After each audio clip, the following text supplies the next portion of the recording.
Seniority పేరుతో వందల కోట్లు సక్కపెట్టేస్తారు. రిటైర్మెంట్తో పని లేకుండా దర్జాగా కూడబెట్టేస్తారు. టాలెంట్ను అక్రమార్జనలో చూపించారు. ఒకటా రెండా వందల కోట్లలో దోచేస్తారు. విందులు విలాసాలు ఇక చెప్పనే అక్కర్లేదు. అయితే నిఘా నేత్రం చూస్తూ ఊరుకుంటుందా? ఏ రోజుకైనా ఇల్లీగల్లే. ఇదే జరిగింది తెలంగాణ ఇరిగేషన్ శాఖలో. అవినీతి తిమింగలాన్ని పట్టుకున్నారు. భారీ ఆస్తులు కూడబెట్టినట్టుగా గుర్తించారు. కోట్లు కొట్టేసేంత అవకాశాల వరకు ఎలా దక్కాయి? ఇంతకాలం చిక్కకుండా ఎలా మేనేజ్ చేశారు? అసిస్టెంట్ ఇంజనీర్ నుంచి ఈఎన్సీ వరకు ఎవరిని పట్టుకున్నా ఇదే తంతు.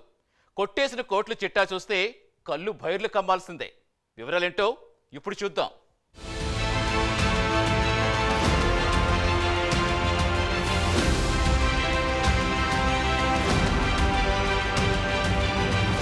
బీఆర్ఎస్ హయాంలో కాళేశ్వరం ప్రాజెక్టుపై అనేక ఆరోపణలొచ్చాయి. సుమారు 1,50,000 కోట్ల మేర నిర్మాణ తంతు సాగడమే అందుకు కారణం. కేసీఆర్ సీఎంగా వ్యవహరించిన 2 టర్ముల్లో ఇరిగేషన్ శాఖలో ఏళ్లపాటు కొంతమంది ఉద్యోగులు అతుక్కుపోయారు. కీలక స్థానాల్లో రిటైర్డ్ ఉద్యోగులే కీ రోల్ పోషించారు. నాటి ప్రభుత్వ పెద్దల అండదండలతో అవినీతి తిమింగలాలుగా మారారు. తాజాగా ఏసీబీ దాడులతో ఆ లెక్కలన్నీ బయటపడుతున్నాయి. ఒకటా రెండా నీటిపారుదల శాఖకు చెందిన ఉద్యోగుల రైడ్ చేస్తే లంచాలు ఇలా సంపాదించవచ్చా అన్న అనుమానం కలిగేలా అక్రమాస్తుల చిట్టాలు బయటపడుతున్నాయి.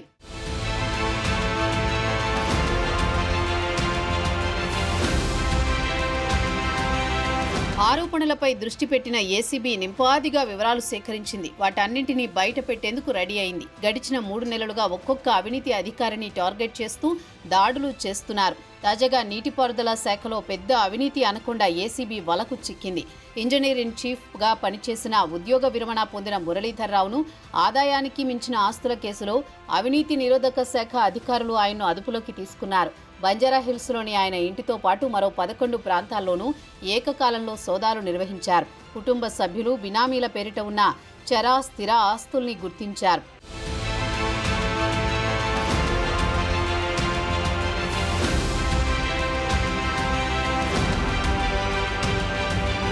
నీటిపారుదల శాఖలో అవినీతి అధికారులు ఒక్కొక్కరుగా ఏసీబీ వలకు చిక్కుతున్నారు. అధికారులతో పాటు వారి కుటుంబ సభ్యులు బినామీలపై పకడ్బందీగా దాడులు చేస్తోంది ఏసీబీ. ఏఈ నుంచి ఈఎన్సీ వరకు ఎవరినీ పట్టుకున్న కోట్లలో ఆదాయానికి మించి ఆస్తుల చిట్టాలు బయటపడుతున్నా కొద్ది రోజుల క్రితం పట్టుబడిన ఏఈ నికేష్ దగ్గర నుంచి ఈఎన్సీ మురళీధర్రావు వరకు అంతా ఇదే పరిస్థితి. కాళేశ్వరం ప్రాజెక్టులో కీలకంగా పనిచేసిన అధికారులు లెక్కలేనన్ని ఆస్తులు ఆర్జించినట్లు బయటపడడం పలు అనుమానాలకు తావిస్తోంది. ఇరిగేషన్ శాఖలో మాజీ ఉద్యోగి మురళీధర్రావు ఇంజనీర్ ఇన్ చీఫ్గా పనిచేశారు. కాళేశ్వరం ప్రాజెక్టు నిర్మాణంలో ఆయన కీలక పాత్ర పోషించారు. ఏసీబీ దాడుల్లో భారీగా కూడబెట్టిన బంగారు ఆభరణాలు, భవనాలు, ప్లాట్లు, భూములతో సోలార్ ప్రాజెక్టులు కూడా ఉన్నట్లు ఏసీబీ గుర్తించింది.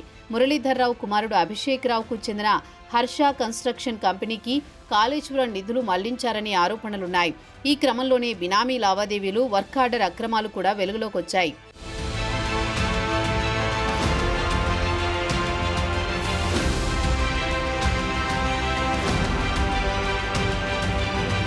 ఏసీబీ అధికారులు ఏప్రిల్ నుంచి రైడింగ్ స్టార్ట్ చేశారు. ఇరిగేషన్ శాఖలో కీలక అధికారులపై నెలనెలా దాడులు చేస్తున్నారు. ఏప్రిల్లో ఆదాయానికి మించి ఆస్తుల కేసులో ఈఎన్సీ భూక్యా హరిరామ్ ఇంటిపై ఏసీబీ దాడి చేసింది. రిజిస్ట్రేషన్ విలువ ప్రకారం వాస్తవ ఆదాయం, వ్యయానికి మించిన ఆస్తుల లెక్క సుమారు 5 కోట్లుగా ప్రాథమికంగా నిర్ధారించారు. బహిరంగ మార్కెట్లో 100 కోట్లలో ఉంటుందని అంచనా వేశారు. అదే నెలలో పటాన్చెరు ఇరిగేషన్ ఏఈఈ రవికిషోర్ లంచం తీసుకుంటూ ఏసీబీకి చిక్కారు. మేలు రెడ్ హిల్స్లోని నీటిపారుదల శాఖ ఎస్ఈ కార్యాలయంలో 1,00,000 లంచం సొమ్మును తీసుకుంటూ ఎస్ఈ బన్సీలాల్, ఏఈలు కార్తీక్, నికేష్ చిక్కారు. దర్యాప్తులో కోట్లలో అక్రమాస్తులు బయటపడ్డాయి. సిరిసిల్ల డివిజన్ 7 ఈఈ అర్రంరెడ్డి, అమర్నాథ్ రెడ్డిపై సైతం ఏసీబీ ట్రాప్లో చిక్కుకున్నారు.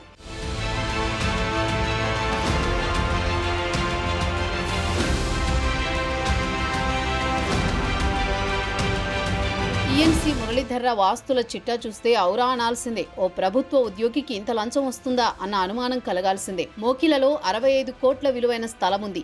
హైదరాబాద్లో ఓపెన్ ఫ్లాట్లు, శివార్లలో వ్యవసాయ భూములను ప్రాథమికంగా గుర్తించారు. ఇందులో భాగ్యనగరంలో కాస్ట్లీ ఏరియాలో 4 ఓపెన్ ఫ్లాట్లు, కొండాపూర్లో ఓ విల్లా, కోకాపేట్, బంజారాహిల్స్, యూసుఫ్గూడ, బేగంపేట ప్రదేశాల్లో ఆస్తులున్నట్లు తేలింది. అవినీతి సొమ్ము బాగానే వస్తుండటంతో కోదాడలో ఓ అపార్ట్మెంట్, వరంగల్లో మరో అపార్ట్మెంట్తో పాటు జహీరాబాద్లో solar power project, Mercedes Benz కార్లు 3, బ్యాంకు డిపాజిట్లు బయటపడ్డాయి. బహిరంగ మార్కెట్తో పోలిస్తే ఈ లెక్కలు వందల కోట్లు పలుకుతాయని ఏసీబీ గుర్తించింది.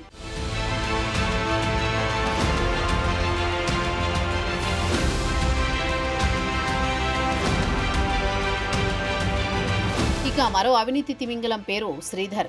ఆయన కూడా ఇరిగేషన్ శాఖలో పనిచేశారు. కాళేశ్వరం ప్రాజెక్టులో 6, 7, 8 ప్యాకేజీల పనులను పర్యవేక్షించారు. ఆదాయానికి మించిన ఆస్తుల ఆరోపణలపై కేసు నమోదు చేసిన ఏసీబీ హైదరాబాద్, కరీంనగర్, బెంగళూరు సహా 20 ప్రాంతాల్లో తనిఖీలు చేశారు. ఆయన కీలక పోస్టుల్లో ఉండడమే కాకుండా తను ఇల్లీగల్గా సంపాదించుకున్న ఇరిగేషన్ ఇంజనీర్ల సంఘం అధ్యక్షుడిగా కూడా చక్రం తిప్పినట్టు సమాచారం. ఏసీబీ దాడుల్లో ఆయన చిట్టా కూడా బయటపడింది. వ్యవసాయ భూములు, విల్లాలు, భవనాలు ఉన్నట్లు గుర్తించారు. సిద్దిపేట, ప్రజ్ఞాపూర్, వరంగల్, కరీంనగర్, హైదరాబాద్ ప్రాంతాల్లో ఎకరాల భూమి, పెద్దపల్లి, మలక్పేటలో భవంతులు, శేరిలింగంపల్లి, అమీర్పేట్, తెల్లాపూర్, హనుమకొండలో విలువైన స్థలాలు ఉన్నట్లు ఏసీబీ తేల్చింది. వీటి విలువ కూడా వందల కోట్లు పలుకుతాయని భావిస్తున్నారు. కాంగ్రెస్ సర్కార్ అధికారంలోకి వచ్చిన తర్వాత కాళేశ్వరం ప్రాజెక్టులో జరిగిన అవకతవకలపై ఫోకస్ పెట్టింది. దీంతో ఏసీబీ అధికారులు పకడ్బందీగా అవినీతి లెక్కలు సేకరించారు. ఇక ఈఎన్సీ మురళీధర్రావు కాళేశ్వరం కమిషన్ విచారణకు కూడా హాజరయ్యారు. పలు ప్రశ్నలకు ఆయన నుంచి ఆశించిన రీతిలో జవాబులు కమిషన్కు రాలేదు. విచారణలో తెలియదు, మర్చిపోయాను అంటూ సమాధానాలివ్వడం కూడా తాజా ఆస్తుల చిట్టా అనుమానాలకు తావిచ్చేలా చేసింది. విజిలెన్స్ నివేదికలో కూడా ఆయన పేరుంది.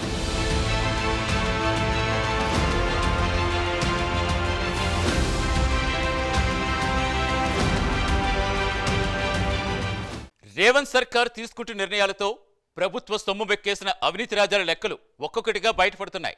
ఖజానాకు సున్నం పెట్టిన వారి భరతం పట్టేందుకు ఏసీబీకి ఇచ్చిన సర్వాధికారాలతో భేషైన ఫలితాలు కనిపించడం ఎంతైనా అభినందించదగ్గ విషయం.